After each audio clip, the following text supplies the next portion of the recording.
Grandes genios e inventos de la humanidad.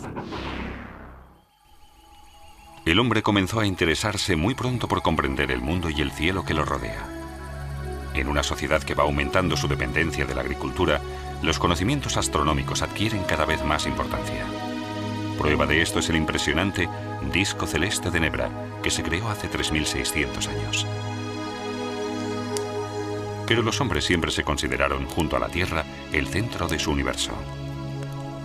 Pasaría mucho tiempo hasta que un hombre, contra toda oposición, se alejara de esa idea y formulara un nuevo pensamiento revolucionario.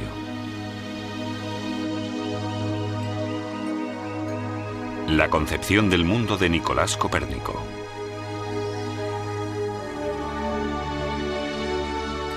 La primera concepción del mundo surgió en Babilonia. 3000 años antes de Cristo, la Tierra se consideraba un disco que flotaba en medio del océano, en cuyo centro se erigía la montaña del mundo. La explicación que daban los babilonios al paso del día a la noche era que el Sol y la Luna circulaban alrededor de la montaña. Por el mundo pasaban el Éufrates, el Tigris, el Ganges y el Nilo, y todo estaba cubierto por una bóveda en la que se movían los dioses de las estrellas. En la concepción del mundo de los egipcios, el Nilo es el centro. Los dioses separaron el cielo y la tierra y el resultado fue el mundo.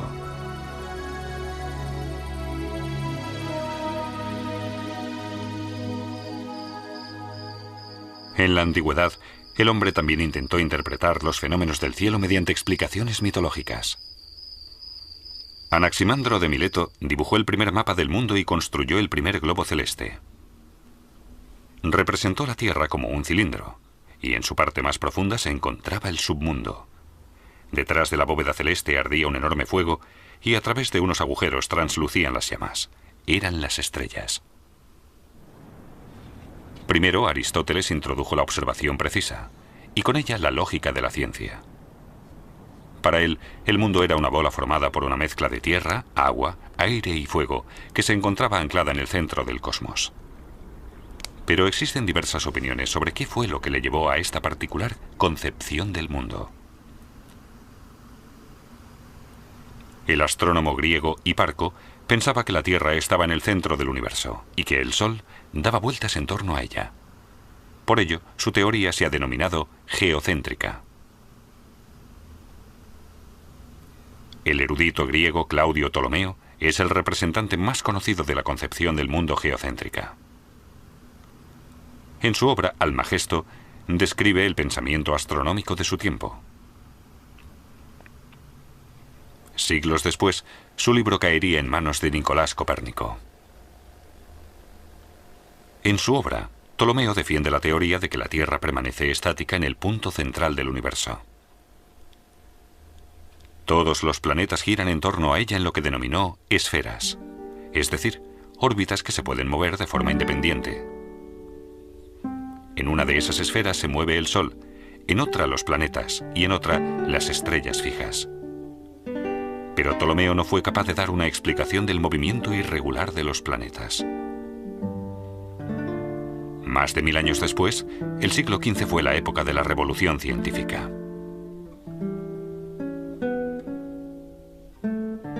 Dos acontecimientos importantes impulsan el desarrollo de Europa.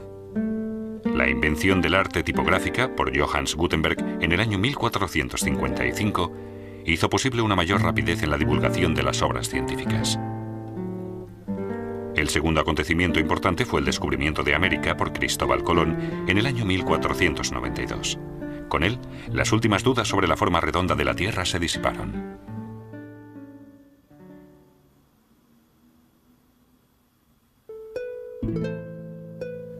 En esa época de revolución científica nació Nicolás Copérnico, el 19 de febrero del año 1473 en Torun, Polonia. Nicolás fue a la escuela parroquial y más tarde se le nombraría Civicus Academicus, ciudadano académico. Tras la muerte de su padre se encarga de él su tío, el obispo Lucas van der Roth, que se encarga de darle una extensa educación en las mejores universidades. En 1491, Copérnico ingresa en el Colegio Mayor de la Universidad Jagellónica de Cracovia para estudiar humanidades. En esa época, la universidad, fundada en el año 1364, ya se ha convertido en un punto central para los científicos, sobre todo en el campo de la astronomía. Allí se conserva hoy el globo más antiguo que se construyó de América. En 1469, Copérnico se traslada a Bolonia para estudiar Derecho. Allí despierta su interés por la geografía y la astronomía. En el año 1500 recibe una oferta de la Universidad de Roma, La Sapienza, para dar clases de matemáticas y astronomía.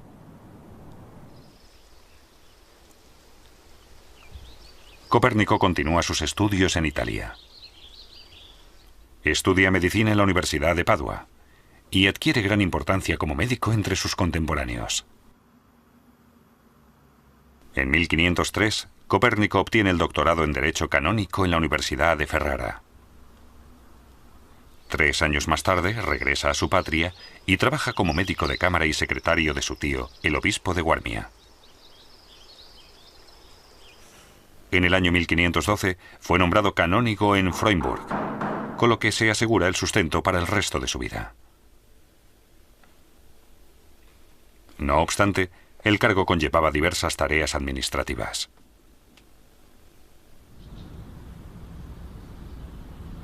Sin embargo, Copérnico encuentra tiempo para la observación astronómica. En una pequeña torre de la Catedral de Freudenburg, crea su propio observatorio. En 1514, su reputación como astrónomo era tal que formó parte de la comisión del Quinto Concilio Laterano para la reforma del calendario.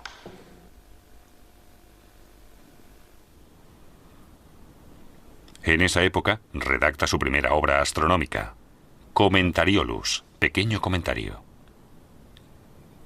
En ella ya encontramos el primer esquema de su nueva concepción del mundo, en cuyo centro se encuentra el Sol, pero Copérnico esperará para publicarla. La idea del universo heliocéntrico llegará a Copérnico a través de la lectura de estudios antiguos. En ellos encontró un pensamiento que consideró revolucionario. El erudito griego Aristarco de Samos investigó el movimiento irregular de los planetas conocidos y consiguió dar una explicación. Afirmó que la Tierra también se movía y que recorría su órbita alrededor del Sol más rápido que los planetas situados a más distancia. De esa forma adelantó que todos los planetas, incluida por lo que parecía la Tierra, giraban alrededor del astro.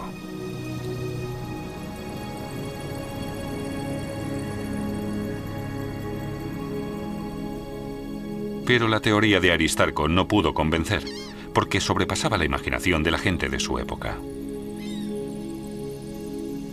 ¿Cómo podía, por ejemplo, un pájaro encontrar el camino de vuelta a su nido si mientras volaba la Tierra giraba? Sin embargo, a Copérnico le fascinó la idea y desarrolló 3 teorías sobre ella. La primera, la Tierra gira a diario sobre su propio eje. El movimiento de las estrellas es, por tanto, solo aparente. La segunda, el Sol es el centro del universo y la Tierra gira en torno a él. Y la tercera, la Tierra es solo uno de muchos planetas y no tiene ningún carácter extraordinario. Copérnico mostró mediante cálculos el hecho de que los planetas se movían de forma heliocéntrica, con el Sol en su punto central. Pero la nueva concepción del mundo de Copérnico era bastante complicada. Como no podía demostrar su teoría, solo podía conseguir que se aceptara en un ámbito espiritual, explicando sus nuevas ideas y arriesgándose a poner en duda la tradición de la concepción antigua. Así que Copérnico decidió seguir esperando. La Iglesia Católica defendía la teoría geocéntrica del mundo. Según la Biblia, Josué se dirigió al Señor y exclamó: «Detente, Sol». Para que el Sol se detuviera debía estar, como es lógico, en movimiento, y eso exactamente es lo que contradecía la concepción heliocéntrica del mundo y, por tanto, la teoría de Copérnico. Él era consciente de las repercusiones políticas de su teoría. Por ello, volvió a posponer la publicación de sus conocimientos y siguió investigando.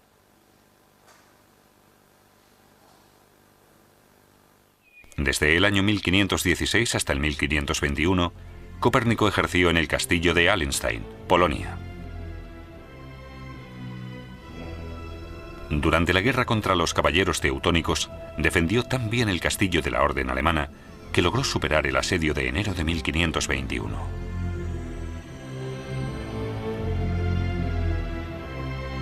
Poco después se firmó un armisticio y Copérnico colaboró en las negociaciones de paz. Pero también en Allenstein encontró tiempo para la observación astronómica. Realizó mediciones de la altura del Sol para concretar el inicio del día y la noche. Pero Copérnico nunca abandonó la idea de la concepción heliocéntrica del mundo. En 1542, por fin, da su consentimiento para la publicación de sus teorías en Nuremberg.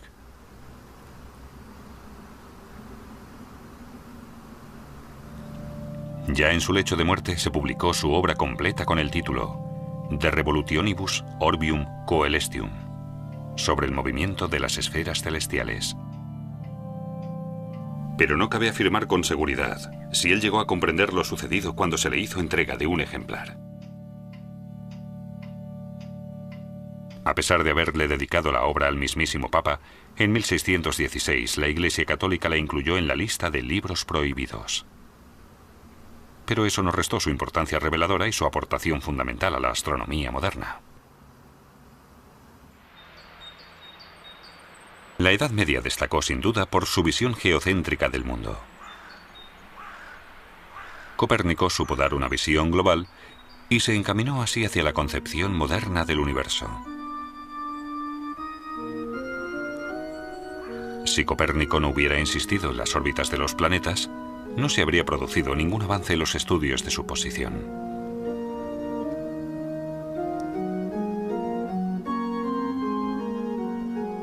En 1594, el astrónomo Johannes Kepler pudo calcular las órbitas de los planetas con más exactitud, pues en lugar de círculos, partió de esferas.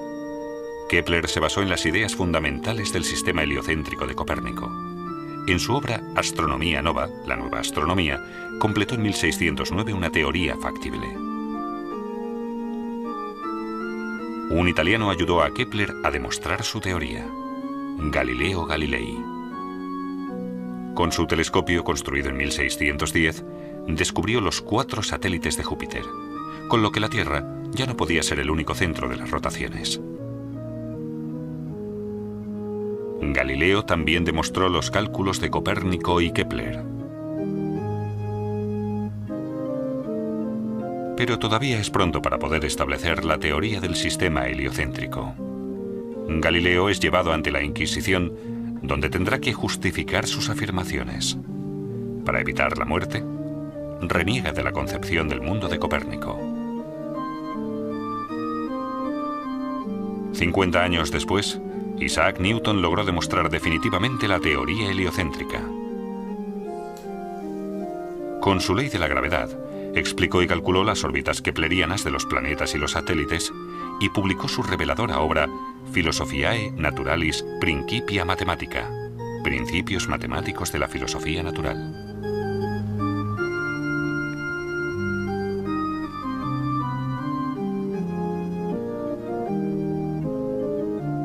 Pero el Papa y la Iglesia Católica necesitaron más tiempo para aceptar definitivamente la teoría de Copérnico.